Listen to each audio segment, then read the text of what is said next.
topics and opinions expressed on the following show are solely those of the hosts and their guests and not those of W4WN Radio, its employees, or affiliates. We make no recommendations or endorsements for radio show programs, services, or products mentioned on air or on our web. No liability, explicit or implied, shall be extended to W4WN Radio, its employees, or affiliates. Any questions or comments should be directed to those show hosts. Thank you for choosing W4WN Radio. This is Beyond Confidence with your host, Divya Parekh. Do you want to live a more fulfilling life? Do you want to live your legacy and achieve your personal, professional, and financial goals? Well, coming up on Divya Parekh's Beyond Confidence, you will hear real stories of leaders, entrepreneurs, and achievers who have stepped into discomfort, shattered their status quo, and are living the life they want.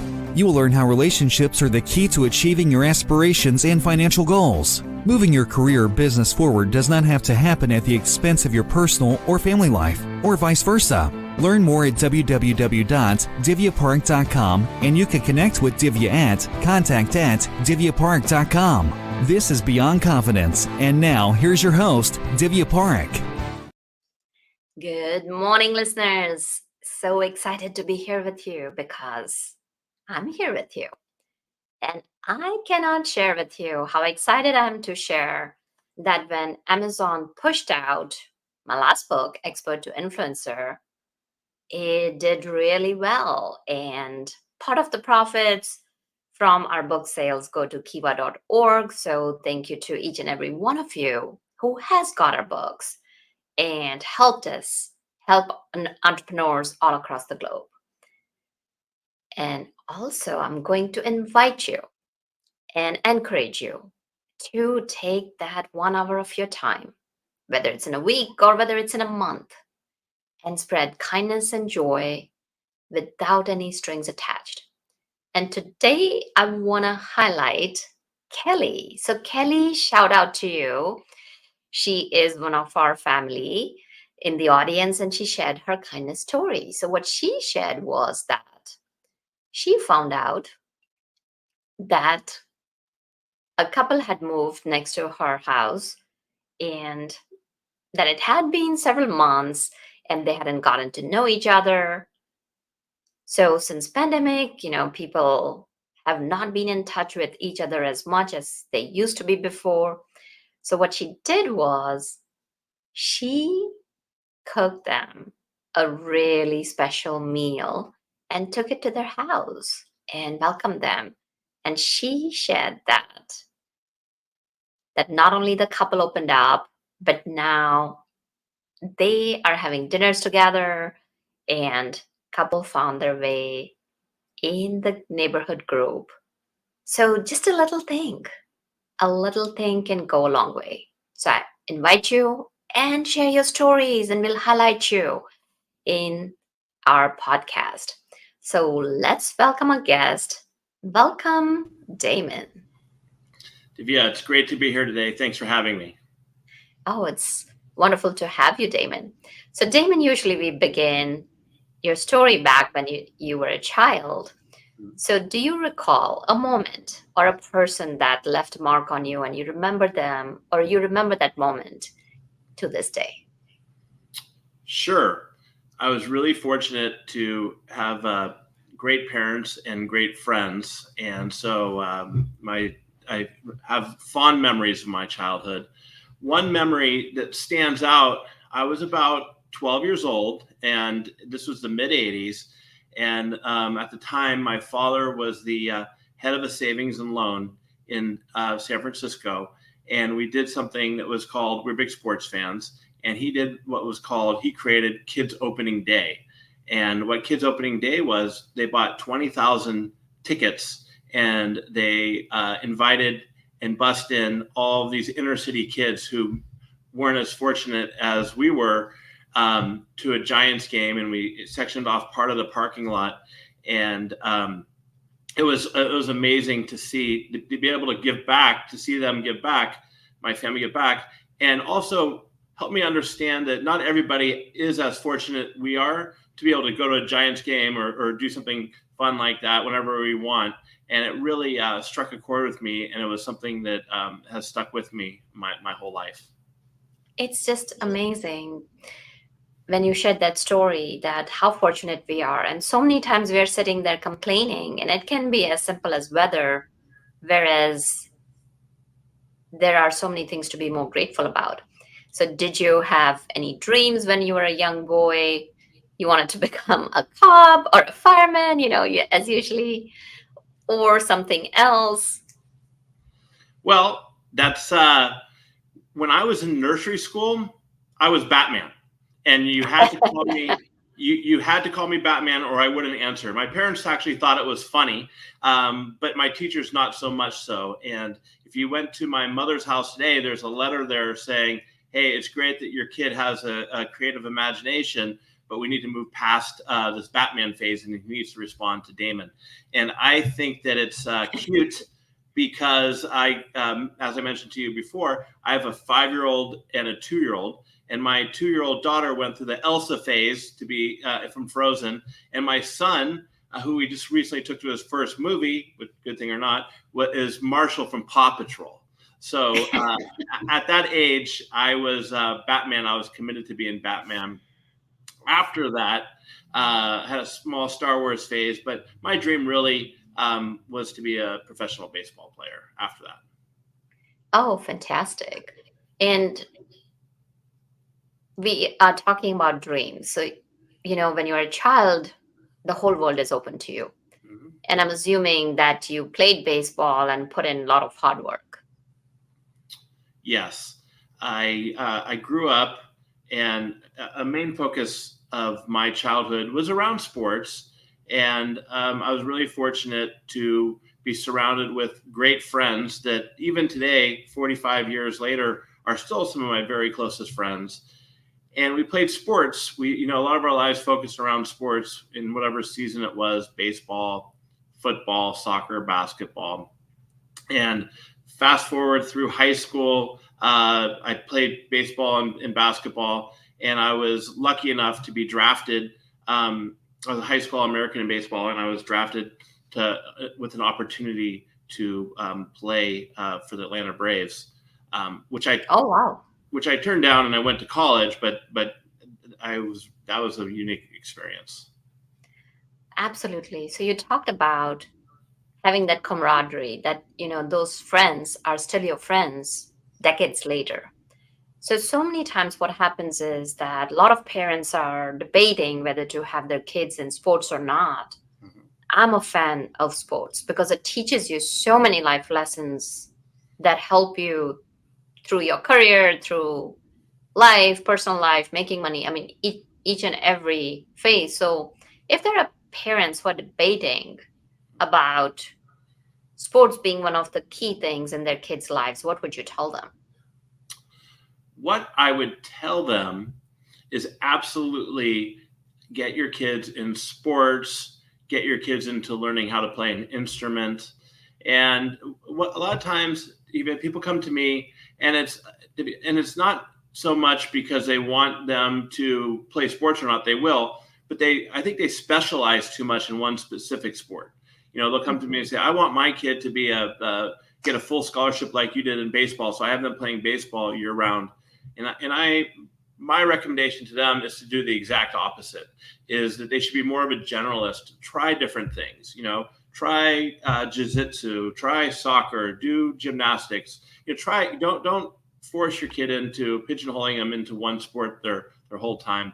I think that it causes burnout, but also you should just try different things. But first and foremost, get your kids into sports. But secondly, don't put all your eggs in one basket. Have them become well-rounded and try many different things. Yeah, and that's really, really good advice, because you and I being both in leadership, Mm-hmm. I'm a very strong proponent of kids that, these are our next generation leaders. And when you start leaders in the making, when they're young, then the gap and the transition between that youth and adulthood is very smooth. So you mentioned that you had this great opportunity Mm-hmm. for baseball. So what was it that made you turn it down? What made me turn it down was I I had a full ride opportunity to go to Pepperdine University, and I really for baseball, and I really believed in the vision that our coach Andy Lopez created. And he said we're a small D1 university, but we're building a strong team, and I believe that you'd be a key component to it, and that we can win the World Series here. And not a lot of people would think. I know you mentioned you went to Cal State Fullerton, which was a huge baseball school. It was several trips to the College World Series, especially around when I was there. And Coach Lopez really got me excited to come to Pepperdine. The other reason was I was a little intimidated at 17 years old. I wasn't sure I was ready to go out to Pulaski, West Virginia, and start in a minor league career. I was really fortunate that my parents gave me 100% autonomy to make that decision. They said, this is your choice. We'll get behind you either way. And I ended up going the college route. Well, that definitely makes sense. And that's helping you grow as a person. And that's so powerful that, your parents supported you in your journey. So as you moved from Pepperdine, what happened next? Where did your career or life take you? Great. So I got to Pepperdine as a 17-year-old, and I was homesick. And I went from being a high school American to getting out onto the field, and everybody was as good as me at this point. And I got hurt, and I ended up leaving Pepperdine. And sure enough, which is funny, is they ended up winning the College World Series the year I left. Which is great. But it was a great experience. I bounced around colleges, and then I ended up at Arizona State. I played baseball at Arizona State. In my book that I wrote, I talk a lot about. I had the chance to play for 3 Hall of Fame baseball coaches, and it really helped me model my leadership skills after what I've learned from playing for them. And so at Arizona State, I had a good career. I was ready to move on to the next step. And then I didn't get drafted again. And then here I was, 22 years old, and I was at the crossroads. I'm like, well, what am I? I didn't know if my skills were transferable or not, and into the business world. And for the first time, I was really, I kind of identified as a baseball player all these years. Now that dream was gone for me. So now it was time to figure out, what was next. Right. You mentioned that you worked with 3 Hall of Fame coaches, and I can definitely appreciate that how coaches can inspire and literally shape athletes. What would you say were 2 or 3 things that you learned from them that have stayed with you for the rest of your life? Great question. Going back to the first coach that I just spoke about, Andy Lopez, is he had 2 rules, and only 2. 1 was show up on time, and 2 was do the right thing. So show up on time is pretty self-explanatory. You just get there early, you don't be late. And then number 2, do the right thing. Well, that can be a lot broader. And sometimes the kids on the team, him and I reconnected, and we talked about this a couple months ago. And he said, well, Coach Lopez, what does that mean? And you know what he said? You know what that means. Be principled, do the right thing when nobody else is around, and do it with integrity. So those are 2 things I learned. And then later on, I played for a gentleman named Jim Brock, who was going through the final stages of cancer as a coach. And he literally died during the College World Series that I played in. And I just learned from him, number 1, life is short, but number 2, how courageous he was to show up like he did for his team and in the battle he put on. So those are the great things I've learned. I've also played for other coaches that weren't as impressive. And, I had one coach, doesn't really matter who it was, but they took all the wins themselves. And like, if something went really well, instead of making it about their team and celebrating their team, they took a lot of the accolades. And then if something didn't go wrong, they pushed out all the blame and on the team. And that was a lesson that I took to heart, and I try to do the opposite of. I try with my team and I try to, share with our customers too, to make the wins about your team members, the people who report to you.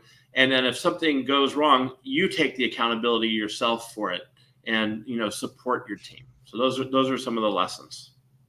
Yeah, and as you mentioned that here was Andy Lopez who predicted that, we are going to go into the World Series, shared the vision with you and achieved it. And then there were some who were just out there to look out for themselves. And here you were, like that 22-year-old, wondering whether the skills were transferable. And what you're sharing is it's almost like you're taking the words out of any leadership principles or approach, and how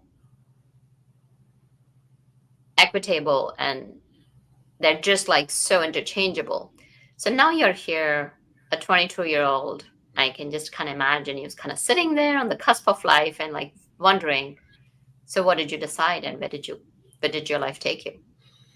Well, I was very fortunate. I came from a family who had multiple successful businesses. We were a large real estate company, and but I was kind of intimidated again, and so my father was an entrepreneur, and he came up with this idea for a computer training school, which was Learn It back in the day.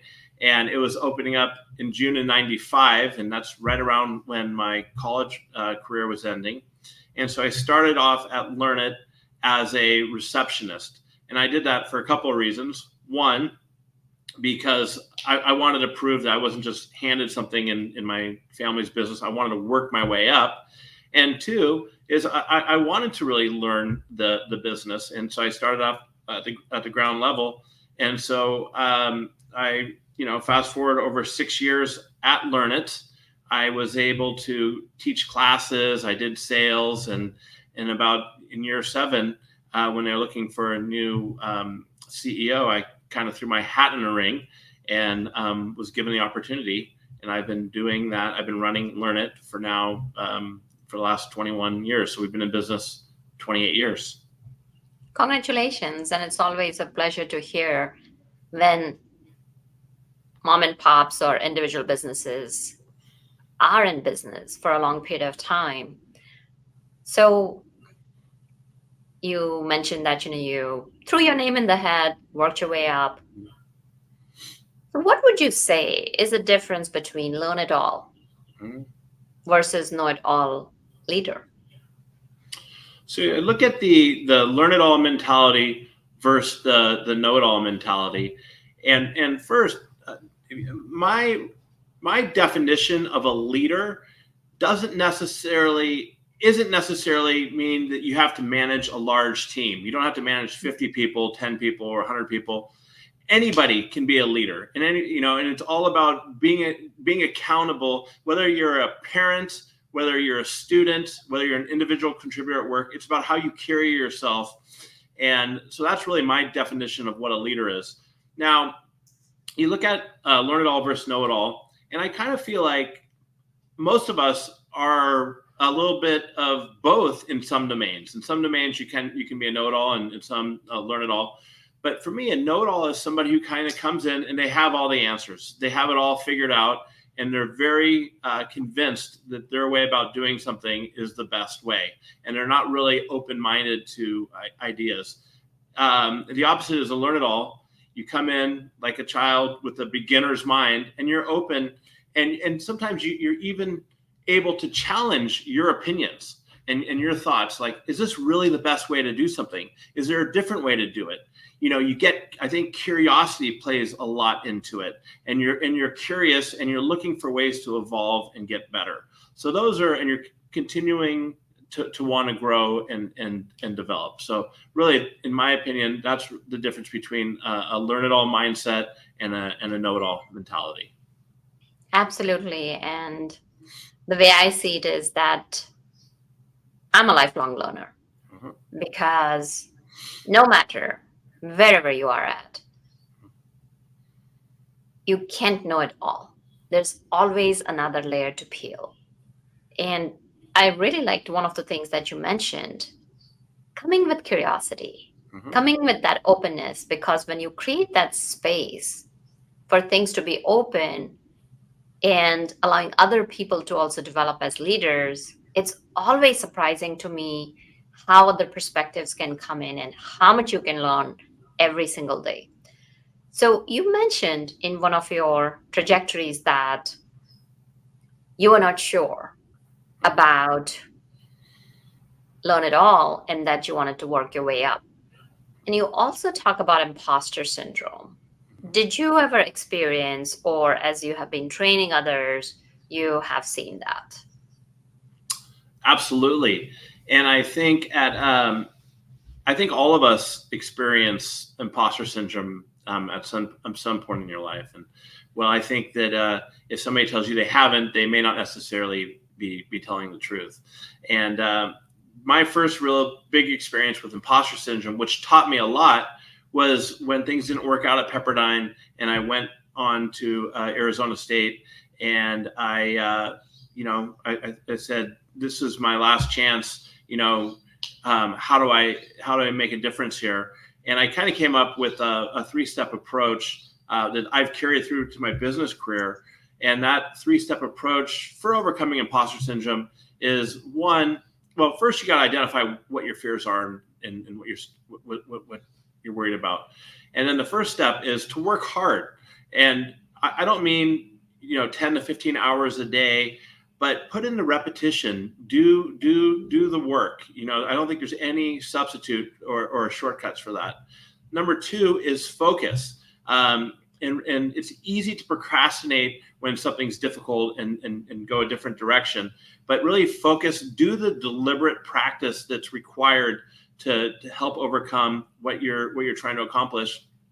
And number 3, once you have put in the hard work and you've prepared and you've focused, then kind of let go and just learn from it. You go in, say you have to give a big speech or a sales presentation or whatever it is that you're concerned about, or you're in a new role and you're not sure if you're qualified to be promoted into this management role. But if you put in the hard work, the focus, and the preparation, then just let go. And now it's time to just give it your best shot. And, sometimes we succeed, sometimes we fail, but I think you have the opportunity to learn from all of them. And that's just really the approach that I've shared with our customers and with I've always used for myself when I get into a position of whether or not I belong or whether or not I'm good enough to be doing something. Well, it's a very powerful approach, Damon, because think about it. You're talking about the repetition and the way our brains are designed. Repetition is the key to create a good, healthy habit, regardless whether it's for your living your life or whether it is to creating a skill set to achieve your goals. So when you talk about repetition and showing up for yourself and then the focus, when you're talking about the focus, the 2 words, deliberate practice, that brings in mindfulness. Mm-hmm. And when you are bringing in that deliberate practice, it brings that habit, and then you're moving from doing to being. So very, very powerful. So now while you're doing this, fear is going to step in. Mm-hmm. So you talk about purposeful awfulizing it. So while this is happening, how can they use that technique to overcome it? Interesting. So the term purposeful awfulizing, I talk a little bit about that in my book, is let's say it comes more into like decision making. Let's say you have a big decision to come up with, whether it's where you want to go to college, or do I take this new role at work, or I take this job. And I look at it and you say, what is the worst case scenario? A lot of times we like to look at things from a very positive perspective, like everything's rosy, like what's the best outcome we could have? I try to look at it and not to be negative, but let's look at it. Let's fast forward a year, and what's the worst case scenario that could happen? And you look at that worst case scenario, and if that happens, can you live with it? And if it's a situation in work where let's say we were looking to acquire a company, but if it goes south, it's going to put us out of business. Well, that's not something we can live with. So at that case, you want to go back to the drawing board and find other alternatives. But if it's a situation you can live with, then it's time to make that decision, be decisive, and move forward. So that's really how I utilize the tool of, I know there's other ways to call it, but we call it purposeful awfulizing, looking at the worst case scenario and what the outcomes would be if it happened. Yeah, no, that definitely makes sense that, okay, here you are making a decision. And when you're making a decision, what's the worst thing that could happen? And if you can live with it, then you're not fantasizing or imagining the worst case, so many different worst case scenarios going through your head. All right, this is what I can deal with. This is what I cannot deal with. Make that decision. Now, so many times what happens is that when you are making that decision, there are a few things that kind of play into it. So one is that, okay, what kind of experience I'm going to get? And then there may be a place where you have that environment where you can express yourself, which is the potential. So when people are deciding between the two, in your opinion, which one is the better one to go with? Well, I think it's something to look at. What can I learn from this opportunity? If I move forward with this decision and I fail, what can I learn and grow from and evolve? I'm curious, what do you think the best way to go about it would be? So the way I look at it is it's so individual. There's no, Absolutely. for me, every individual is different. They're raised in different circumstances, different situations, exposed to different people, and the dreams and skill sets and capacity is so different that the key is to sit down and reflect where you are at. Yeah. And what works really best for you. So this is, again, going back to what you mentioned. What's the worst thing that can happen? What you can live with? Because so many times we're sitting in the seat of judgment and like, oh, that person should have done, especially if you're watching a movie. Right. I do it just like anybody else. Like, oh, when you get so engrossed in the character. So similarly, when we are looking at other people's, it's always about what is the demand? Like, what is the life demanding out of you? And what is that you can supply? What's your capacity? Now, that doesn't mean you cannot go for potential or you cannot go for experience. It's just about the growth and learn it all, as you mentioned earlier. I'm also a big, this kind of gets back to, managing a team and working with your customers, or even for yourself, is I'm a big fan of focusing on somebody's strengths over their weaknesses. You have an employee, they're really strong at one aspect of their job. And I think that you have a lot better chance of, for relatively low impact, focusing on that, make them better at that, than really trying to focus on their weaknesses as well. I think that a lot of people try to improve weaknesses, but I focus on people's strengths. Yeah, because you're building their capacity in that area. And as you're building their capacity, it brings them confidence. Because when you're strong in something and you're performing, you are getting high performance. And as a result, you're getting the results. And when you get the results, that builds your confidence. And it keeps on, it's a repetitive process. So you talk about that it's really important to treat your team as a family and nurture them. Have you had experience personally in that or helped anybody else out with that? Well, how I look at it is I look at my organization more as a team than a family. Now, I get to know them, very well outside of work. And I think it's important to be curious. And you speak a lot about here, kindness, and doing little things for your team that would help them and show that you care for them as humans, as individuals. And at the end of the day, I think it's our responsibility and our customers' responsibility to assemble the best team possible, to put the best team possible on the playing field for your customers and your other coworkers.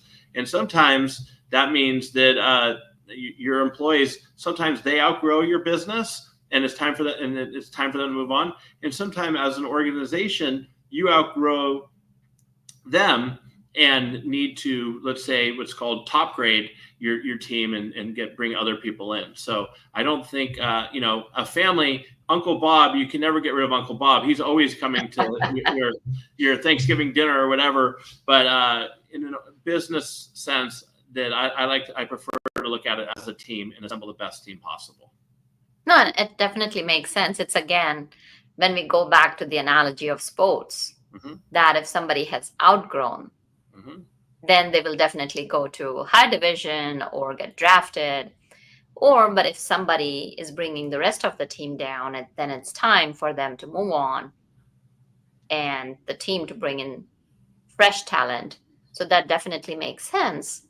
And as you're bringing in new talent, so now that thing comes in, that when you're making these hard decisions, how can you build that trust with your employees that you have their best interests at heart while you're keeping the eye on the organization and the profits? I think that's a great question. And we talked earlier about, learn it all versus know it all. I think learn it all leaders are individuals who, there's an old saying, A players hire A players. I want to always surround myself and encourage our customers and the other leaders at my organization to surround yourself with talent and people who are better than you, who have diverse opinions, who can maybe even challenge the way things are being led. But in order to do that, when you bring them in, you also have to give them, first you have to onboard them, but you also have to give them the space to be able and the autonomy to do their work, what you hired them for. If you bring in a talented individual, but you constantly micromanage them and you limit their ability to be successful, they're not going to stay very long with you and they're going to move on. So to create a great positive culture, you want to bring in people who are better than you, don't feel challenged by them, and give them the space and opportunity. And kind of like what Learn It does, invest in learning and training opportunities for them to evolve for their personal growth. That, in my opinion, is what creates great teams and a great positive culture. Definitely. Some really great nuggets over here. So as you're building trust, you mentioned about trust tax. Tell us a little bit about that. So trust tax. So what I look at when I say the trust tax is that you go into every relationship believing in the individual that that's going to be a positive and they have the best intentions. And it's much better to go in relationships that way than it is to come into a relationship, cynicism or skeptical. And now the trust tax is going to take place when, sometimes you're going to get let down. And this can be a personal relationship. This could be a professional relationship. And I would like to say that over the years, yes, I've been let down. Either people do it on purpose or they just don't know any better. But overall, that if you go into relationships and you give people the benefit of the doubt and you come in trusting them, then the trust tax is the percentage of times that it's not going to work out. And it's just kind of like what happens. You got to pay that tax. But as a leader and, as a father and everything else, I think it's better to go into relationships thinking the best of individuals. What's your approach to engaging in a new relationship, professionally or personally? You covered quite a bit. And for me, it's all about understanding that person, listening, not just hearing, listening to understand. And when you listen to understand, and then bringing in the intention to provide value, regardless whatever form it is, whether even if it is a 10-minute interaction or a half an hour interaction, or it's when you do that, it opens up space for building a relationship that is built on very strong foundation. And then you don't have to work on it later down the road because you're building the foundation as you're going along. Good answer. So as you continued in your role of CEO, tell us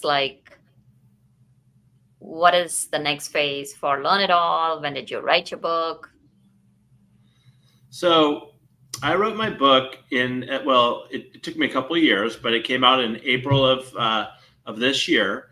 And really what inspired me to write it was, one, I love to be able to give back, especially to individuals relatively new in their career or new managers, or people who are just excited about the opportunity for growth. And then the other was, the other reason what inspired me was, like I mentioned, I have 2 young kids, and they never got an opportunity to meet their grandfather, Walt. And I wanted to share with them the legacy that and all the positive impact that him and my mother have had on individuals over the year. I mean, we've trained and upskilled close to 2 million people at Learn It.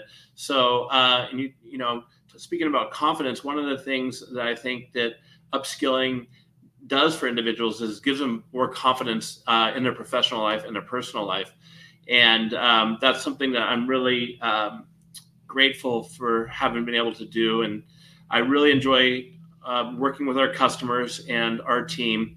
And the next phase of Learn It is just to continue to evolve as an organization to better serve our customers and find new and inventive ways to help make the learning sticky, and to help improve retention through a lot of these tools out there that are there today. Incorporate them with our instructor-led training. Yeah, no, that's powerful. So what's the name of your book and where can people find it? So the name of my book is The Learn It All Leader, Mindset, Traits, and Tools. And you can find it on Amazon, Barnes & Noble, any of those regular places. And if you want to connect with me, you can connect with me on LinkedIn at Damon Lembi. And I'll even send me a message and I'll shoot you a free class if you want to attend one of our classes on anything from Microsoft Excel to an emotional intelligence class. That's powerful. So Damon, when you talked about to kind of, as we bring it home, what would you say is the next vision for Learn It for your company? I would say that what we're really into is working on changing habits and changing behavior. So continue to build out our content that can help in that direction. And it's holistically, we do a lot of leadership skills, but we also have started to get into workplace wellness over the last couple of years. And because I think that what takes place outside of work can affect your day-to-day work career and vice versa. So it's really understanding and be ahead of the game as far as what our customers and our employees are looking for and evolving in that direction. That's the next steps for us.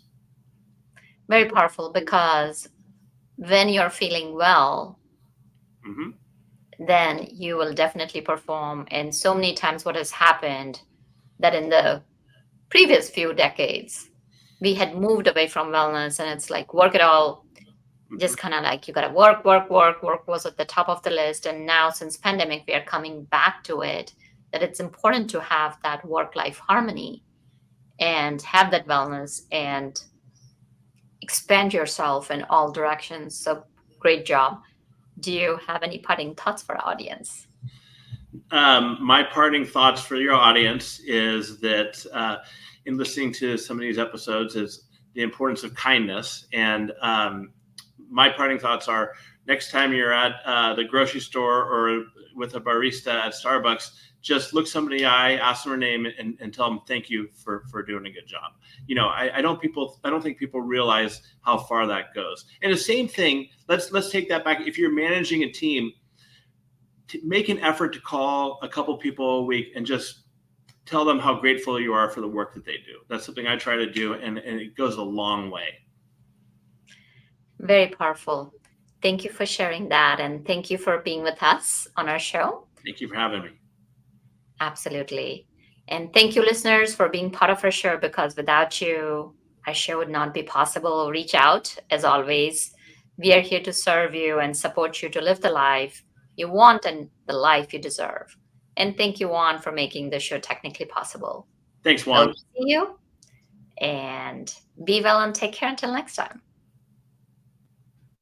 Thank you for being part of Beyond Confidence with your host, Divya Parekh. We hope you have learned more about how to start living the life you want. Each week on Beyond Confidence, you hear stories of real people who have experienced growth by overcoming their fears and building meaningful relationships.